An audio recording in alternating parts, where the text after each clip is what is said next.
Welcome here to Entitled Knowledge. So I'm David Beltus, the founder and CEO of Entitled Knowledge.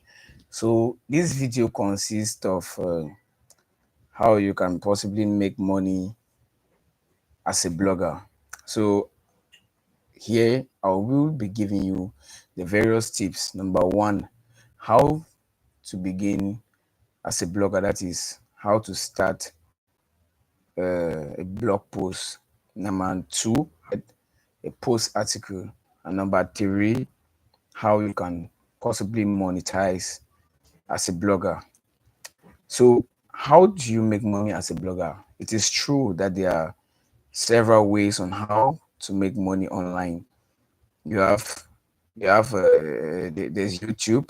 You have various platforms like LinkedIn, Quora, Facebook, Twitter, which is now X, and you have so many others like Pinterest. So, number, how can you possibly make money as a blogger? That's the question in which I want you guys to pose yourself, like to ask yourself. So, firstly, you have to create a website which you must have to develop a niche, like that's to possibly to decide like what you want to talk, the topics. That means the name of your website, like that is going to consist uh, of what you want to talk about. Yes. So if you want to talk about banking and finance, you can give your website any name of your choice, but let it match what you'll be talking about. You don't just go around picking random names, no. So you decide a name that is also going to impress your audience. So that's it. You have to create a website. You need a website. You can't be a blogger without having a website. You need a website. I don't know if you can possibly create a website, but if you know someone who can possibly create a website for you, you then fit yourself in yourself like, to the website. You meet on with a person, you create a website because there are so many types of website. These you have e-commerce websites. There are so many types. You can just search on it. There are so many types of websites. But here I'm talking of a blogger's website. So first of all, when you have your niche, you buy your domain name, which is your which will consist of your domain name.com, because that .com now, then the niche now that will be at .com is the name, that is the name of your website. So you can't do blogging without having a website. You need a website. So that's just it. Number two, how do you write now? Because blogging consists of writing. There are so many people who don't actually love writing. They don't have that time, that patience to sit down and write. Now, when you have that patience, because in this life, everything is patience. You must be patient on whatever you want to do. Patient, whatever you want to do. So if you actually want to be a blogger, then you must know that you have to deal with writing. You have to deal with writing. You have to be creative. You have to deal with a lot of reading. You have to be creative. That's to avoid copyright. Someone, you wouldn't go and be copying people's things online because you want to avoid you want easy access. No, no, I disagree with that. So you have to be creative. You have to develop. You have to deal with lots of reading to. You have to deal with lots of reading to increase your skills. You see, a lot of reading, a lot of researches. So it's not only about me talking.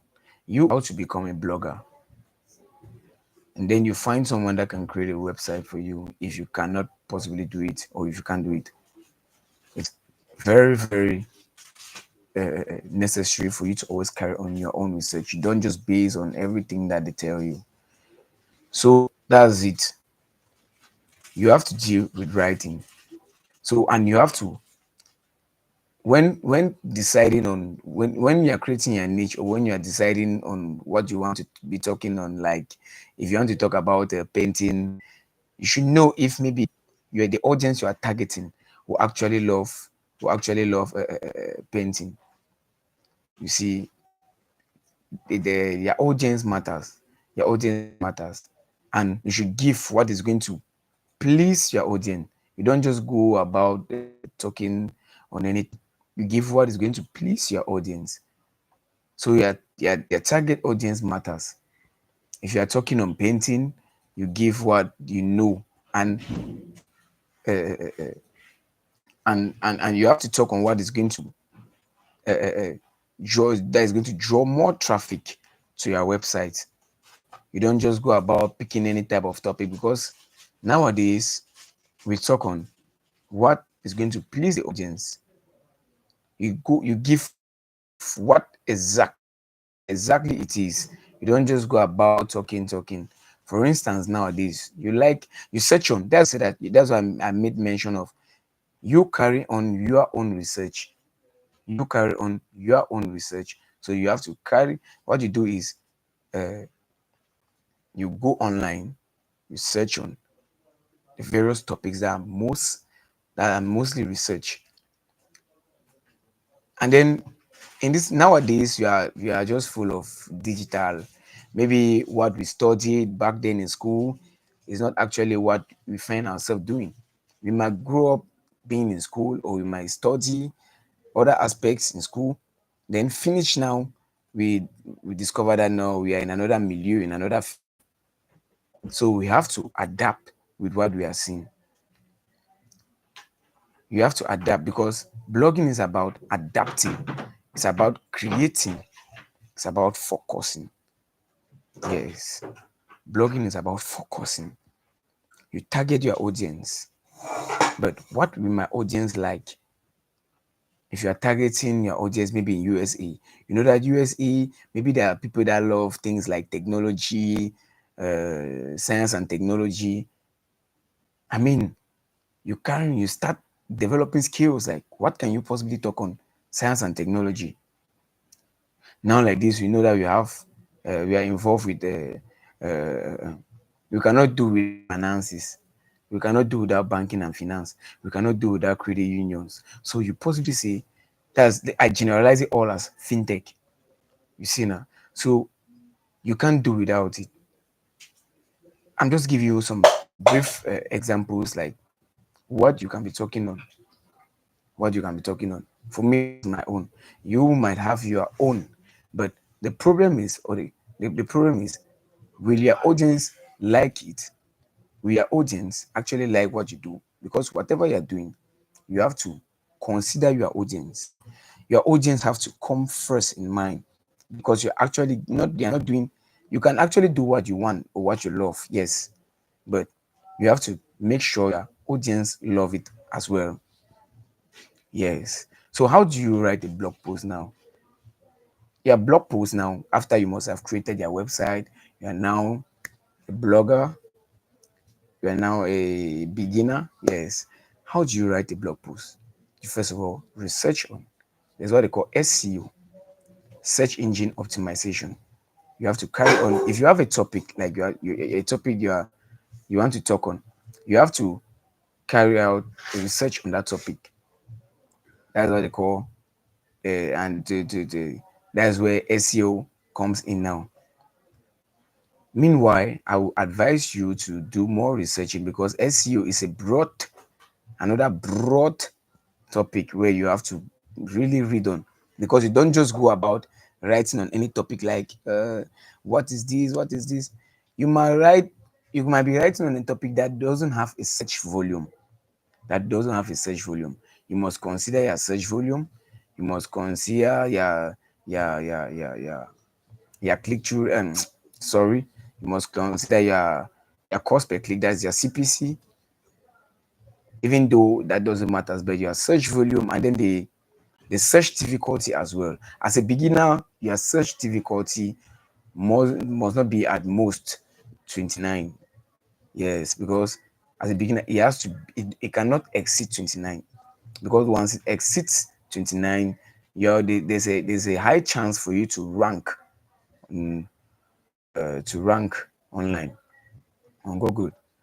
So You have to consider all those things so that your website as a young as a child, because your website is a child that needs to grow. It cannot just grow in front of mighty websites that you just made on. You have to grow it, and your contents have to be unique. Your contents have to be unique. So I'll advise you to deal with a lot of research on SEO. Research on SEO. It is very important as a blogger. Number two, Number two, while you are blogging, you have to master, because there's some people that will say that no, I don't like me coding, I don't like this. You cannot be a blogger without having a little mastery of HTML, a little mastery of HTML. So you have to know it. So it's not that difficult. As a young blogger, while you be in the blogging process, you can always contact other people that have experience. You can always contact them. Let they enlighten you. That's how we grow. Let they enlighten you. So just as before, I just as I was saying, how do you write a blog post? Number two, how do you write a blog article? A post, your article. How do you write an article? Because an article is consist of the major heading, the heading, the subheading, and your minor heading. That is the major heading, your heading, your yes, yeah. Let me start it over. Your major heading, your heading, your subheading, your minor heading. Four headings. So your major heading is your topic. Now your heading should always be there. On this note, take note of this. Your article should the introduction to which you give your article should be brief. Let it attract your your reader's mind. You see, making creating a question mark in your reader's mind, like I want to know what this person has actually written down there. You create a question mark in his or her mind. You create a question mark. That's just how it is. That's how it is. Yeah, the introduction should have a lot of quality, enough quantity, quality. I mean, enough quality.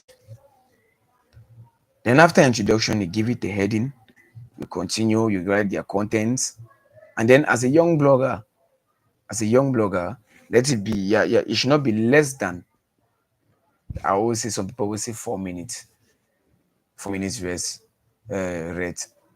I will insist that it should not be less than 5 minute rest. It should not be less than 5 minute rate. It should not be less than 5 minute rate. It should be at most. Let it not be less than 5 minutes. That's how it is. You go when you give you right, and then you also research on. You can find out and see how other people are writing their articles. You learn without forgetting copying. Do not copy someone's content. It is against uh, Google's policies. Do not copy someone's content. Do not copy, because copying is what can't be accepted. When you copy and paste, When you want to apply now for Google AdSense monetization, they are not going to accept you. You'll not be accepted. So another thing you have to research on is their terms and policies. You have to follow their terms and policies. Respect their terms and policies. It's very necessary. Very necessary. You have to follow the terms and respect it. The terms and policies. Google AdSense policies. You follow it. It is very necessary for you. So without taking much of your time, I will go on the third aspect. After all this, you have to require for you have to there's a threshold you must attain, because I for sure I know if you have if your contents are quality contents, let's say you have like 15 blog posts that you've already written on, quality ones, quality ones, you can always apply. You can research on how to apply for Google AdSense monetization. If you know you haven't, because if you want that, if you want to be accepted for Google AdSense monetization, number one, you have to respect their terms and policies. That I won't lie to you. You have to respect their terms and policies. It's very necessary. It's very necessary. So when you write a conclusion, you all know what the conclusion is. You summarize everything that you've written there. It's not difficult. You can build your website in 1 year and make big money out of it. Because let's say after 3 months, when you must have you must have arranged your website, you've done every possible thing there that is needed, then you apply for Google AdSense. That's the third point. How to monetize, how to monetize with Google AdSense. You apply. Depends when they reply you. They can reject you, same as they can accept you. Now, why would they reject you if you haven't? Surely they will reject you because you haven't respect either some of their terms and policies. Yes. Now, once they accept you, which would be a great news, they always send you a mail. They always send you a mail, a post that is going to encourage you and put a great smile on your face that you are now ready to serve Google AdSense ads. That is where you begin now to start monetizing as a blogger. That's why I'm telling you, you have to deal with a lot of researches. It is necessary to always carry on your researches. But then I'm telling you to be focused, determined, and be patient. You see, people that are more smarter can take like 4 to 5 months to start monetizing and earning big money. And you don't just, when you're a blogger, you have to deal with sharing. You have to share your contents, because as a young blogger, you won't just blog and stay. That's drawing traffic to your website. You have to share it. You have various platforms where you can always share your content to. You have Quora, which you can go on. If you know about Quora.com, you can always go and search, pose your questions there, and you answer questions as well. You answer questions as well, referring now to your website. You will see it's going to draw traffic to your website. You have Pinterest, you have LinkedIn. I don't know if you have heard of LinkedIn. With LinkedIn as well, you can always your articles. You can always post your articles there too. You grow your LinkedIn account, you grow your core account, you grow your Facebook account, you grow your X account. There are so many platforms where you can always go. You can always go and share your articles there. That's you're drawing traffic to your website. You won't just stay back like this and write and allow it that I've done it. You have not done anything. As a young blogger, you have a lot to do. You have a lot to do. A lot. A lot. So that's it. So thank you for watching this very important video. I know somehow it's going to impact you in any way. But if you have any questions, you can always ask me. You can always ask your questions. I'm here to always answer to your questions. So thank you for watching this live video. Always follow, you like, and you share. Thank you.